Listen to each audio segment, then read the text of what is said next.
Hello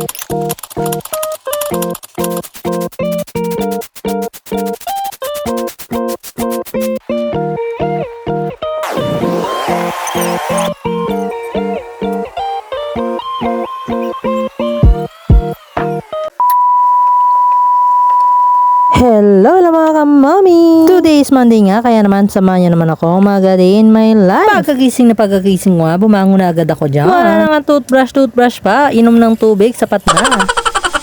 Day shift nga kasi si Mister, kaya naman kailangan kong umising ng maga para magluto. Kaya naman din, pagpasensya nyo ng itsura ko dyan. Maganda nga kasi ako kahit sa hangang kulot. Sa mga oras nga na ito, nagsasaing na ako. Isasabay ko na nga rin pala yung itlog dito para malaga. Nagubaw nga din kasi si Josawa ng nilagang itlog. Ewan ko ba bakit mahilig siya sa nilagang itlog. Hulaan nyo na nga lang din kung anong ulam niya for this video.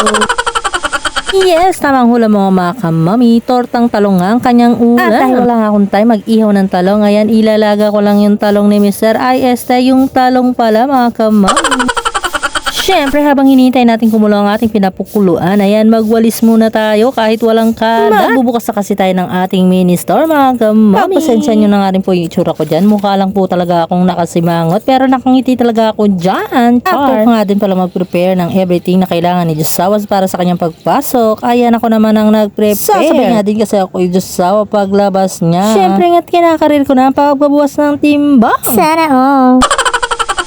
Yan nga palang suot kong damit, free lang yan sa binili naming At ayan nga, paalis na kami sa aming mansion mga kamami. O diba, fresh na fresh yung tsura ko dyan mga kamami. Gising na nga rin pala si Baby Zay dyan. Buti na lang din talaga at hindi na kami nahihirapang magpaalam tuwing aalis kaming dalawa ni Josawa. Support ka din si Baby Zay nyo sa kanyang Mami Zay. Siyempre, number one fan ko din yung anak ko. At ito nga, nakarating na ako sa Infinity at sisimulan ko na ang pag-ikot-ikot. Hanggang mahilo, char. Hanggang ngayon nga rin pala, masakit pa rin ang aking mga tuhod. Kaya naman hindi talaga ako makapag-jogging, hanggang walking lang muna ang inyong Mami Zay. At ayan nga, feel na feel ko ang pag-video sa aking face lock. Kala mo naman ang lit-lit ng muka sa camera.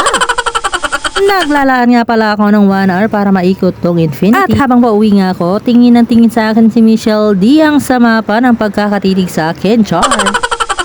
Pagka-uwi ko nga, nag-prepare agad ako, pinakain at niliguan ko na tong Baby Zay. Hindi na nga rin pala ako naligo, paano naman kasi oras na. May schedule nga kasi ako sa aking doctor for today's video. Nagpahatid nga lang din pala ako sa aking father dear. May pasok nga kasi si Josawa. Sinama ko na nga rin pala yung pamangking kong isa, paano naman kasi walang magbabantay sa bahay. Dito nga rin pala ako sa AOF na ka-schedule for today's video mga kamami. Babasahin kasi ng doktor yung mga lab results ko ng mga nakarang araw. Buti na lang din talaga may HMO si Josawa at kasama kami sa kanyang mga beneficiary. After nga pala naman sa AUF, ayan nagutom ang inyong Baby Zay. Kaya naman pinapigyan ko ng kumain dito sa McDonald's. Dito nga din kasi yung favorite niyang kainan. Kung papipili mo nga rin siya, Jollibee o McDo ang kanyang pipili. Kaya naman McDonald's baka naman, char. Kitang-kita naman din kasi na super nag-enjoy sa bawat kaya ang Baby Zay nyo. At may pakanta-kanta pa nga mga kamami.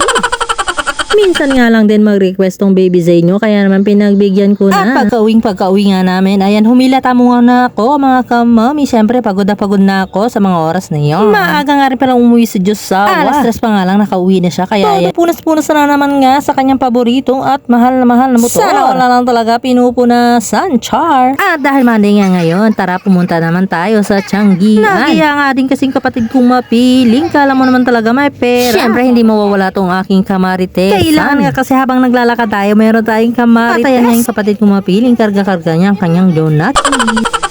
Sakto nga din kasi wala pa kaming ulam para sa hapunan. Kaya naman ayan, napilit ako magtiyangge ng aking mapiling na kapatid. Nakakala ko nga ililibre ako, pero hindi naman pala.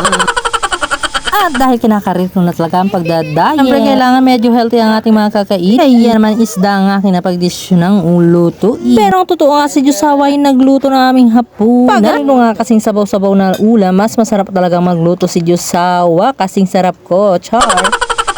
At kung umabot ka man sa dulo ng aking video mga kamami, salamat po sa panonood. Huwag po sana kayong magsawang sumuporta. Yun lamang po for this video. Bye-bye!